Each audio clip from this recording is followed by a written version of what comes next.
The reason behind an AEW star's departure has been revealed, NXT stars reference releases at Spring Breakin, an update on AEW Fight Forever video game, all that and more on the news. So we are kicking things off today with the reason behind an AEW star's recent departure, aren't we, Tom? Yeah! Said that very aggressively. Stu Grayson has recently departed the company, much to like some confusion, I would say, to online and everyone sort of going, well, everyone else's release was kind of telegraphed and his really wasn't.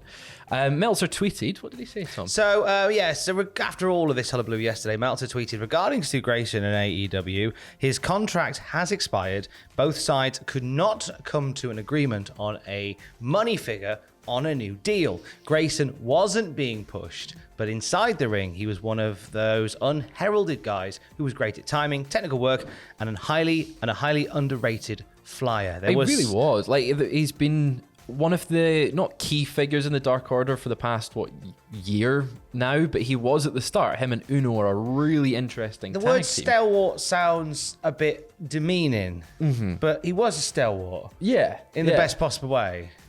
It sounds stale, I don't mean it to. It's a shame that he's gone from the company, but it does look like his departure is one that's purely a little bit of miscommunication, a little bit of back and forth between the two sides, and it's not so much a we're cutting you. I think it seems very amicable. It just seems a case of his deal was coming to an end, and we're seeing this with a lot of AEW OGs. Like, those deals are coming to an end now, and where they feel like they've kind of pushed all they can and they've done as much as they can with them, then they're being let go.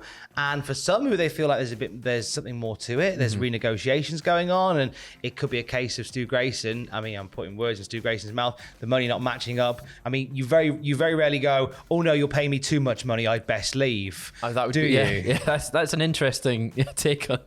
It's definitely not that. It's interesting the fact that he's not really been used in the past few months. Now he's had 2 matches in 2022, which is it's terrible. Like, he might be going, oh, I want more money, but I also want to be used more. But I wonder whether this does lead to, Stu Grayson standing alone a lot more and doing stuff. I feel like Impact Wrestling is a bit of a sort of like the arrivals lounge for people leaving these major companies, aren't they? They do certainly feel like customs getting back into the indies. As you go back into the indies, you go through Impact. It's like you've got to pay your dues in Impact. Anything to declare? Yes. Here's the name I had in the previous place. Here's some new ideas I have. So I wouldn't be shocked if we see him there. On the subject of releases. Yes, we've had NXT stars mentioning releases. Well, they mentioning. They didn't. So this was a Spring Breakin last night.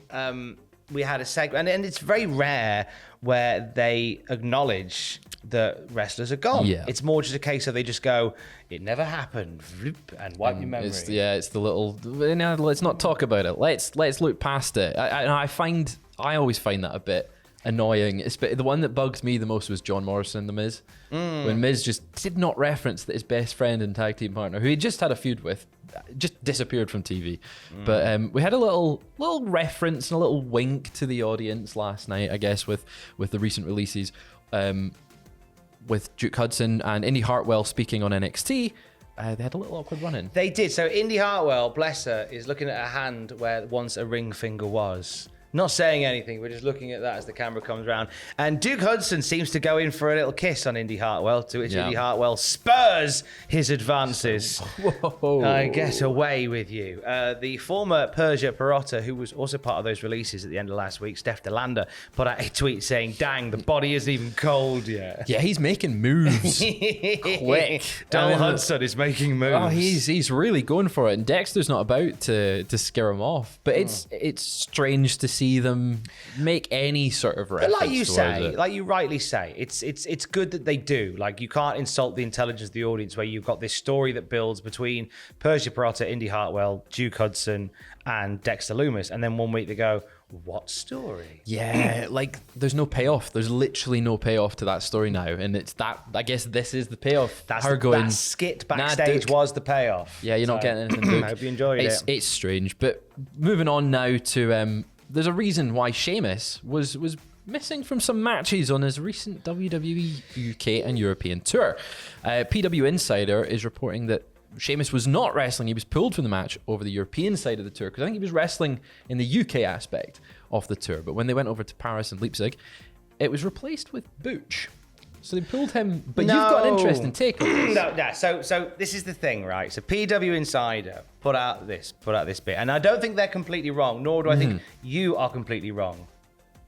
But PW Insider say, for those who have asked about Sheamus not wrestling on the European tour over the weekend, we are told that that was a specific decision to made to give Butch ring time, not something spurred on by an injury issue. Okay, so Butch competed against Ricochet on multiple occasions across the European tour, in Newcastle, in London, in Leipzig, and in Paris. That I wonder whether there's been a wire crossed here, because what happened was we saw for the advertising for, I believe, Paris, it was Bobby Lashley versus Sheamus. And what Paris got was Bobby Lashley versus Ridge Holland.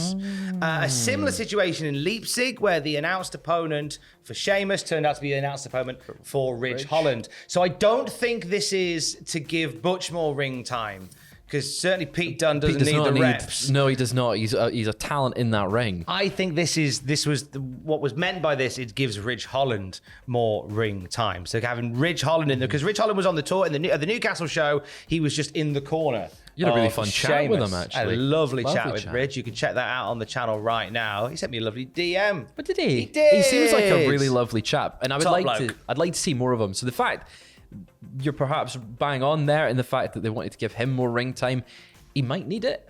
But he's a really good talent. Yeah, he is, and I think it's a good thing to get him in amongst it and doing that, to get him showcased a little bit more. An AEW star showcased on Young Rock last night. Yes, we're crossing streams. We've got some AEW stars on WWE produced programming, I guess. Yeah, because they've got a hand in making Young Rock. So on last night's episode of Young Rock, not only did we see NWA regular and Wildcat wrestling owner Luke Hawx. Big Luke, you're a big fan of my Luke. boy Luke, former Desert Island Grabs guest. Exactly. He was like one of the main sort of stunt guys who helped out on Heels on Stars. Yes, yeah. He also had a character in that. Luke is one of the hardest working people in professional wrestling, and lots of love to Luke. And he got to play Stone Cold Steve Austin. He did get to play Stone Cold Steve Austin. That's cool. But not only that, we saw Colt Cabana, who is signed by AEW to play the Brooklyn Brawler. And there's a photo of him. It's hopefully there. Great. It's great, isn't it? It's great. So good. He looks the part. Don't read too much into this in terms of the AEW thing. Is the thing that we would say to you today. Yeah. You watching this is obviously Colt Cabana, as well as being an AEW wrestler, is also just an actor for hire. Actor in comedy stuff. So it's not surprising that he would get booked in a show about wrestling, playing a wrestler, especially when he looks the part. Like, he's really convincing as the Brooklyn Brawler. He's great. Absolutely brilliant. But staying on AEW news, we have a big update on AEW Fight Forever, the video game. I am a massive video game fan, and I cannot wait for this one. But Fightful Select. What's your favourite video game, Fraser? I'm going to say Uncharted, which you can catch me on Friday nights playing on Twitch. But Fightful Select. What's your second favourite video game, Fraser? Grand Theft Auto, Tom. Grand Theft Auto 5, yeah. Fightful Select. What's your third favourite video game, Fraser? Let's go with Scooby-Doo Mystery Mayhem. Wrong answer, Sonic 2. It's Sonic Heroes. Shut up, that's rubbish. It's the greatest song of all. It's the greatest game of all time. Fightful Select has reported that several people that have done work for the game have said it was a very happy accident that Kenny Omega needed time off during the home stretch of the video game being produced. Obviously, he's been off since November, dealing with multiple injuries. He's had surgery. And it just so happens it's lined up with a really good time for the game. So Kenny Omega's apparently gone above and beyond to get this game out the door. The right guy to do it. He's a massive gaming fan, and the fact that he's been doing all the sort of press junkets and all that sort of malarkey with it, it's really nice to see him getting an actual hand in making the game. Fightful was also told that an AEW music producer, Mikey Ruckus, is putting a ton of work in the game. Not surprising. Yeah, if anyone's going to get in there, it should be Mikey Ruckus doing the music. The big thing for me here is the get that they got behind the scenes. Hideyuki Iwashita, I hope I've pronounced that right, who was the director of WWF No Mercy for the Nintendo 64. Arguably one of the best wrestling games arguably, all mate. time.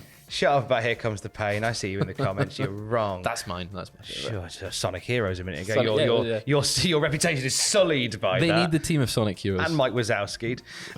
So the guy getting the guy behind the direction of No Mercy is incredible, and that's a great game. And I think a few things that we'd heard about the game was if you were a fan of No Mercy, you were going to like this. Them getting THQ Nordic involved in a small part potentially. Yeah, probably as the publisher, THQ Nordic has been scooping up a ton of IPs from across the classic gaming world. So it's nice that if they're involved somehow, it's kind of a throwback to when WWE games were produced by THQ. It's actually a different THQ, but it's still THQ. But the roster's the exciting part. There's a few people in the roster. Yeah. There's one in particular that is long overdue getting into a wrestling game again. Absolutely. Now, Fightful Select is again reporting that the size of the roster will sit around 50. So it's not going to be some massive roster like 180, 200 people like WWE games. But the big name you were talking about is, of course, Owen Hart. Yeah, it's crazy that he's obviously there's reasons why he's not in WWE games, but he's long overdue for like the appreciation that AEW's been giving him recently. So put him in the game. So many dream matches. Imagine him and Danielson, him and Punk. You get to play that. I'm pretty sure the last time Owen Hart was in a WWF video game was, I want to say, either WrestleMania 2000 or WWF Attitude. Wow. When would they have released? Very long ago, sort of 99, 2000-ish. That's crazy. Like, that's Scary. It's scary how long it's been, and I'm excited to play as him. I'm so used to playing as Bret Hart in video games. It'd be nice to play as Owen. The bar was set really high once again because 2K really knocked it out of the park with 2K22. So it's nice that there's a bit of a fight on for wrestling video game supremacy. Make them both better. Oh, it can only make everything better. This looks like a much smaller affair. As we said, 50 superstars is going to be the roster roughly. Maybe they'll expand that with DLC, but it's going to be a much smaller game that maybe they can build on in future years. But I'm very excited. Very, very excited. But I think that is all the news that we have for today. Tom, have you got anything you want to plug? What's your fourth favourite video game, Fraser? My fourth favourite video game is Marvel Spider-Man on the PlayStation 4. What's your fifth favourite video game? I'll let you off that. Sonic 3 and Knuckles. Sonic Heroes, good choice, Tom. Shut But thank up. you for joining us. Get we will out. see you later. You're never leading a news video again.